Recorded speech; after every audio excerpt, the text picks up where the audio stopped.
মহাগ্রন্থ আল কোরআন, সূরাটার নাম হলো সূরাতুন নাহল। নাম কি? জোরে বলেন, আরো জোরে। মুখস্থ করতে হবে, তার কারণ এখন ক্লাস হচ্ছে। কিসের ক্লাস?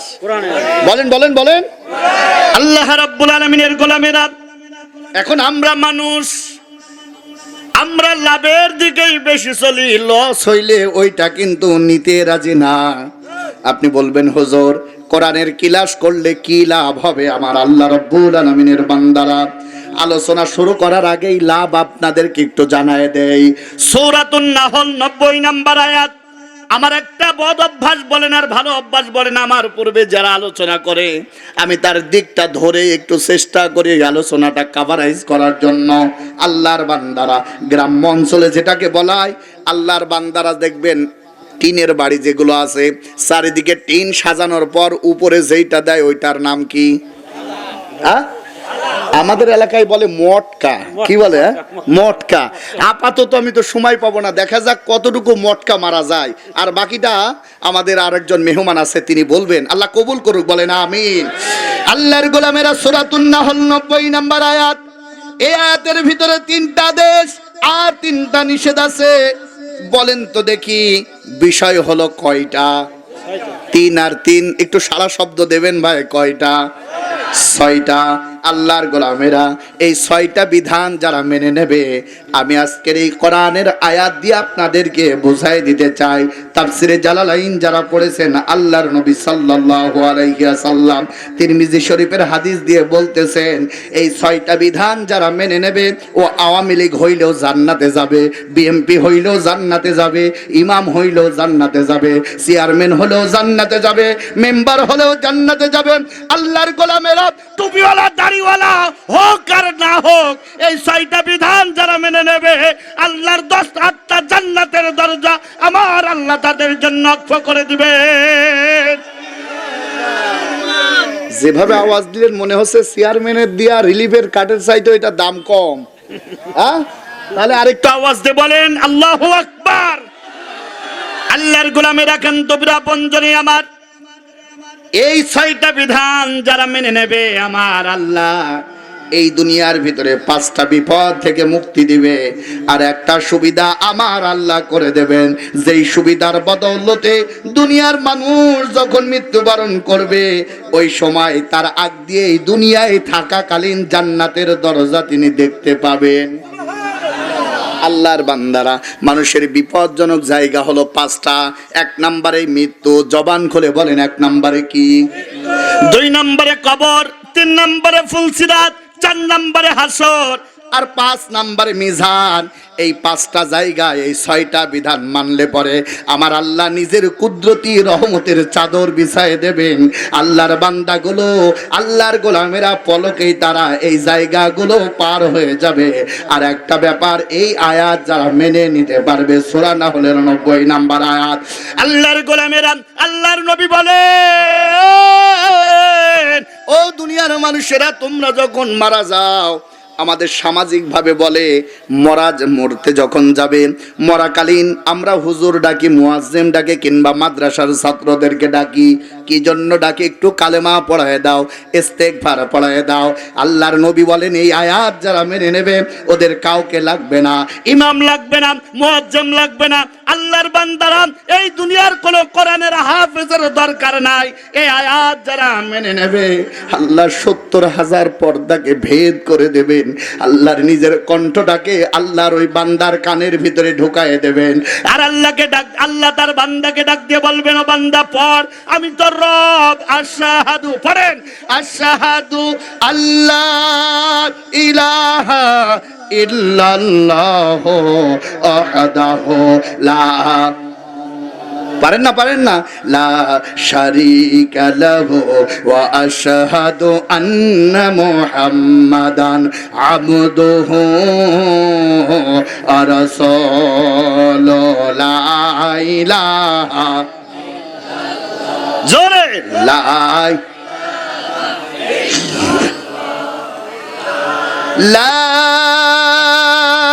ইলাহা ইল্লাল্লাহু মুহাম্মাদুর রাসূলুল্লাহ। এখন আমি জানতে চাই ও মাগুরার ভাইরা, এর চাইতে বড় ওয়াজ আর আছে? এই একটা আয়াত মানলে কালেমা পড়াবেন যিনি, তিনি কে? আর আল্লাহ যদি নিজে কোন বান্দার কালেমা পড়ায় দেয়, বলেন তো দেখি ওই বান্দার আর কোনো টেনশন আছে? জোরে বলেন। আমার ওয়াজ শেষ, আমার যা দেবে হালাল হয়ে যাবে, এর চাইতে বড় কথা আর কি থাকতে পারে? একটা আয়াত মানবেন, কোথায় যাবেন? আল্লাহ। কথা জোরে বলে না, জোরে বলেন, জোরে বলেন। তাহলে এর চাইতে বড় কথা আর কি হতে পারে? আসেন আমরা বাড়ি থেকে আজকে মিলাই নেব, মেহমান নিয়ে আসি, সূরা নাহলের 90 নম্বর আয়াত আমরা নিয়ে নেব। আল্লাহর কাছে দোয়া চাই, আল্লাহ এই আয়াত আমল করবার মতো তৌফিক দিয়ে দিক, বলেন আমিন। এখন আর একটা হুজুর উঠাই, আমি দোয়া করে দিই, নাকি বলেন আপনারা? হ্যাঁ হ্যাঁ, নাকি আসলে ওই ওই কয়টা একটু বলবো? কয়টা জিনিস জানো ভাই? জোরে জোরে। সিয়ারে যারা আছেন তাদের বলার দরকার নেই, আপনারা তো গিয়ারে আছেন আমার মতো। হ্যাঁ, জোরে বলেন কয়টা? আরো জোরে। আমার ভাইয়ের, আমার বন্ধুরা, এটা আমার হুয়াজ না, এটা আপনাদের ইমামের কথা না, এইটা প্রধানমন্ত্রীর কথা না, রাষ্ট্রপতির কথা না, এমনকি চেয়ারম্যান মহোদয়ের কথা না। এই কথা ঘোষণা করেছেন যিনি, জবান খুলে সবাই একটা বার বলেন তার নাম কি? আচ্ছা, আল্লাহর ওই কথা 6টা যদিও কঠোর হয়, আমি কি বলবো নাকি কিছু কিছু গোপন করবো?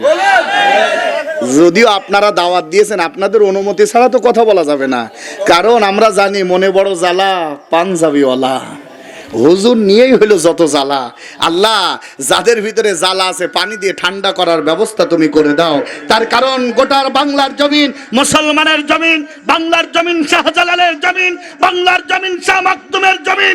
যাদের হুজুর সহ্য হয় না, এ বাংলার জমিনে তাদের থাকার কোনো অধিকার নাই। ঠিক কিনা, ঠিক কিনা, ঠিক কিনা? আমার ভাইয়েরা, যদিও আপনাদের এলাকায় নাই, এখানে সবাই ভালো মানুষ, কিন্তু নাম খালি পরিবর্তন হয় না। দুর্গাপুর এক নাস্তিত্ব ওং সমতম ওং শান্তি ওং শান্তি ওং শান্তি।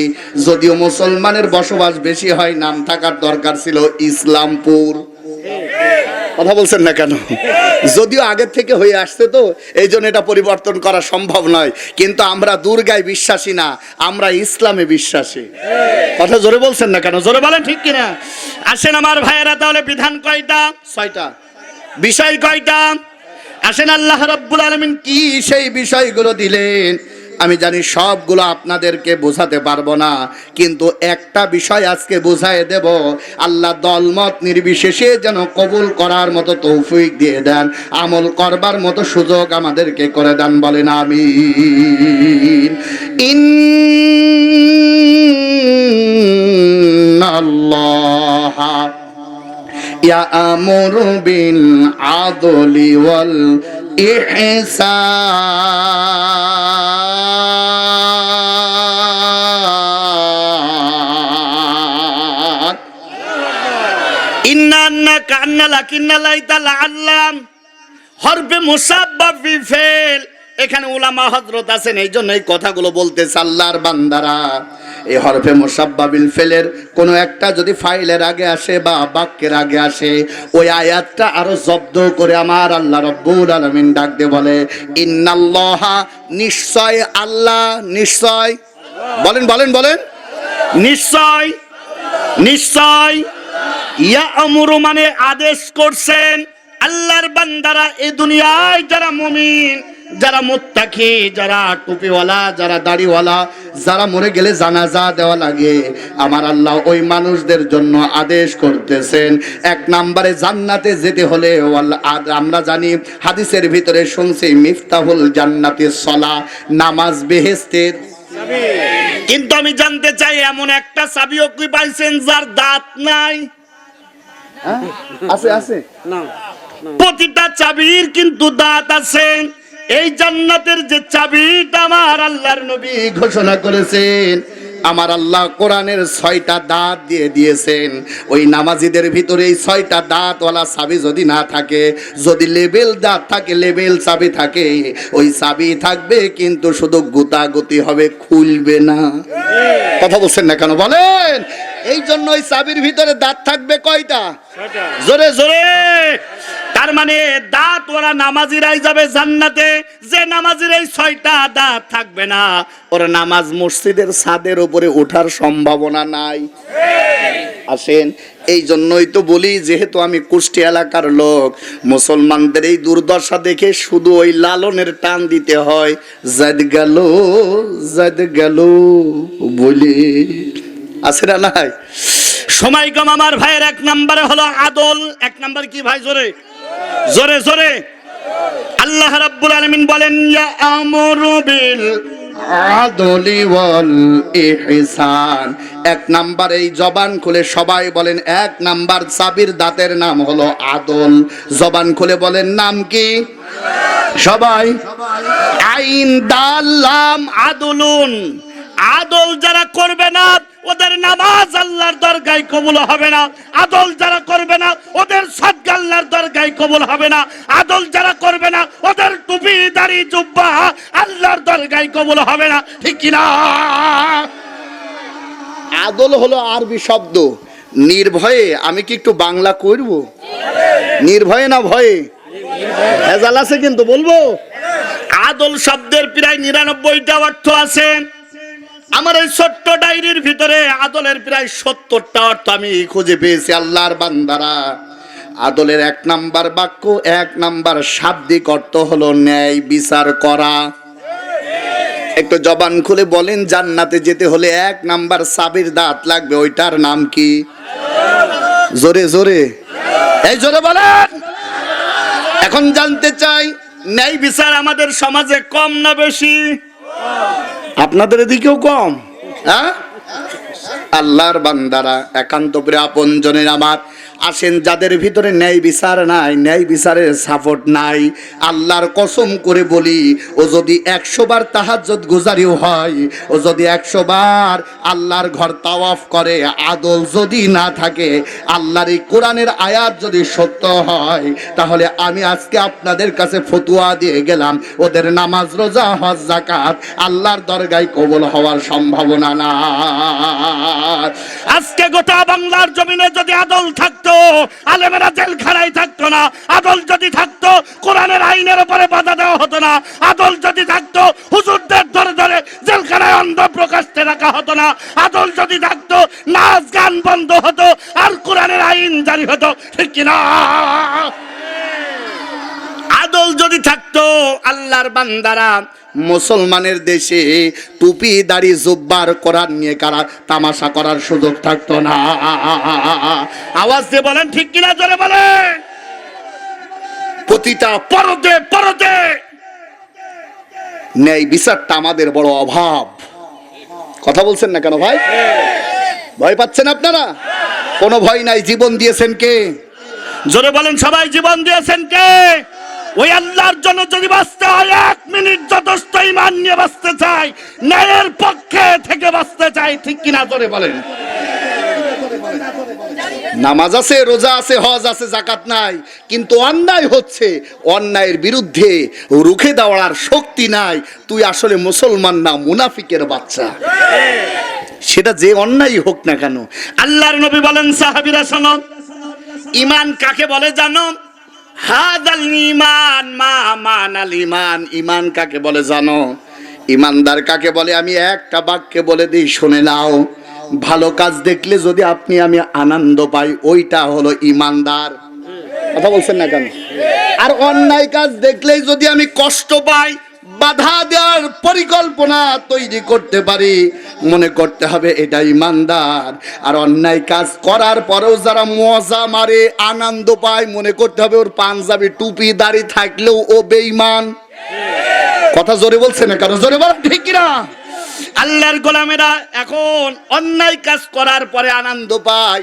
আপনারা বলবেন না আমাদের এই এলাকায় নাই। আমি জানতে চাই, এই এলাকায় সুদখোর আছে? কে কে আছেন হাত তোলেন, তোলেন। এ তো সব আল্লাহর ওলি, যারা সুদ খায় না তারা আল্লাহর ওলি। এই কথা বলছেন না কেন? আল কাসিবু হাবিবুল্লাহ, যারা কাজ করে সৎ পন্থায় উপার্জন করে খায় ওইগুলা আল্লাহর, এই কথা বলেন না কেন ওলি। আমরা তো মনে করি আল্লাহর ওলি বড় ভুঁড়ি হবে, বড় জুব্ব হবে, পাগড়ি আর দাড়ি থাকবে, জট হোক আর যাই হোক, একটা লাঠি থাকবে, টুকটুক করে বড়াবে আর পরের বাড়ি খাবে, এইটা ওলি না, ওইটা ওলি না। যারা সৎ পন্থায় উপার্জন করে হালাল রুজি খায় ওইটা আল্লাহর ওলি। কথা জোরে বলেন, ঠিক কিনা ভাই? আমার ভাইয়ের, আমার বন্ধুরা আছেন, আরেকটু ক্লিয়ার করে দেব। আসেন, আল্লাহর গোলামেরা, নেই বিচার কাকে বলেন নিতে হবে। আমাদের নবী, বিশ্ব নবী জনাবে মুহাম্মদ রাসূলুল্লাহর জীবনী থেকে আমার ভাইয়েরা, এমন নবী আমরা পেয়েছি, ওই নবী একটাবার যদি বলেছেন হ্যাঁ তা হালাল হয়ে গেছে, একটাবার যদি বলেছেন না তামাম পৃথিবীর মুসলমানের জন্য তা হারাম হয়ে গেছে। আঙ্গুল ইশারা করার কারণে চন্দ্র দ্বিখণ্ডিত হয়ে গেছে। আল্লাহর বান্দারা, পাটা যদি উপরে তুলেছেন আর সে আজিম পর্যন্ত উঠে গেছে। আল্লাহর গোলামেরা, এই নবী, বিশ্ব নবী জনাবে মুহাম্মদ রাসূলুল্লাহ বড় দুঃখিনী মানুষ, কিন্তু সান্ত্বনা দেওয়ার মালিক আমার আল্লাহ। আল্লাহর নবী দুনিয়ায় আসবেন তার আগেই আল্লাহর গোলামেরা আব্বা চলে গেছে দুনিয়া থেকে। এই দুনিয়ায় যার বাপ নাই তার মতো অসহায় আমার মনে হয় আর একটাও নাই। আল্লাহর বান্দারা, বাপের টাকা থাকাটা বড় ব্যাপার না, বাপ বেঁচে থাকাটাই বড় ব্যাপার। আল্লাহর নবী আমার এই দুনিয়াতে যখন আসছেন তার আগেই বাপ হারায় গেছে। ঘটনা বলা আমার উদ্দেশ্য না, আদল কাকে বলে ওইটা বলবার জন্যই ঘটনাটা নিয়ে আসলাম। আল্লাহর বান্দারা, সিরাতে কায়নাত, সিরাতে মুহাম্মদ রাসূলুল্লাহর ভিতরে পড়ছিলাম। আল্লাহর বান্দারা, বিশ্ব নবী জনাবে মুহাম্মদ রাসূলুল্লাহ মায়ের কোলে বেশি দিন থাকতে পারে নাই, চলে গেলেন দুধমা হালিমার কাছে। হালিমাতুস সাদিয়া পবিত্র একজন মহিলা আল্লাহর নবী, বিশ্ব নবী জনাবে মুহাম্মদ রাসূলুল্লাহকে বুকের ভিতরে নিলেন। স্থলে তেমন কোনো দুধ ছিল না। আল্লাহর নবীকে কলিজার ভিতরে নেওয়ার সঙ্গে সঙ্গে আল্লাহ পাক রব্বুল আলামিনের কুদরতি ভালোবাসায় হালিমাতুস সাদিয়ার বুকের ভিতরে আমার আল্লাহ রব্বুল আলামিন দুধ দিয়ে দিলেন। বলেন সুবহানাল্লাহ। কেন দান করলেন? আমা আরসালনাকা ইল্লা রাহমাতাল লিল, বুকের ভিতরে নিলেন, ডান স্তনের দুধ পান করানোর জন্য মুহাম্মদ রাসূলুল্লাহর ঠোঁট মোবারক লাগায় দিলেন। আল্লাহর বান্দারা, মহিলারা দেখবেন বুকের ভিতরে দুধ যদি বেশি হয়ে যায়, বাচ্চাকে না খাওয়ানো পর্যন্ত দুধের ভিতরে জ্বালা যন্ত্রণা শুরু হয়ে যায়। হালিমাতুস সাদিয়ার বুকের ভিতরে যখন দুধের চাপ আসলো, আব্দুল্লাহর বেটা মুহাম্মদ রাসূলুল্লাহকে ডান স্তনের দুধ পান করানো শুরু করে দিলেন। দীর্ঘ সময় দুধ পান করলেন আল্লাহর নবী, বিশ্ব নবী জনাবে মুহাম্মদ রাসূলুল্লাহ কলিজা ভরে দুধ পান করলেন। এরপরে আমরা দেখি এই এলাকার মহিলারাও জানে ডান স্তনের দুধ পান করানোর পর স্বাভাবিক বাম স্তনের দুধে চাপ থাকে, সন্তানের মাথাটা ঘোরায় আবার বাম স্তনের দুধ পান করানো শুরু করে দেয়। এমনি ভাবে হালিমাতুস সাদিয়া ডান স্তনের দুধ খাওয়ানোর পর আর মুহাম্মদের জীবন চলে যাবে, তারপরেও বাম স্তনের দুধ আমি পান করতে পারবো না। তার কারণ আমি জানি ডান স্তন এটা আমার হক আর বাম স্তন এটা আমার হক না। আমি মুহাম্মদ ডান স্তন পান করেছি, আবার যদি বাম স্তনটা পান করে নেই তাহলে তোমার কোলে আর একটা সন্তান আছে, নাম হলো আব্দুল্লাহ। আমি যদি ডান আর বাম স্তনের দুধ সব খেয়ে ফেলি তাহলে আমি আমার ভাইয়ের হক নষ্ট করা হয়ে গেল। আমি মুহাম্মদ হক নষ্ট করার জন্য আসি নাই, আমি মুহাম্মদ দুনিয়াতে এসেছি ভাইয়ের হক আদায় করার জন্য। জোরে বলেন ঠিক কিনা? কিন্তু এই দুনিয়ার ভিতরে আমরা নামাজ পড়ে, রোজা রেখে, হজ করে, যাকাত দিয়ে এমন অনেক ভাই আছে ভাইয়ের হক মারার জন্য। কথা জোরে বলেন ঠিক কিনা? শিক্ষিত আছে, বাপরে কায়দা করে নিয়ে দলিলে সই করে নিয়ে বলে সব আমার, ভাই বোন আর যেগুলো আছে সব ফাঁকিতে পড়ে যায়। বিশেষ করে এখান থেকে আমার এলাকা সহ গ্রাম্য অঞ্চলে যেটা দেখা যায়, বোনেরা মাহরুম হয়ে যায়।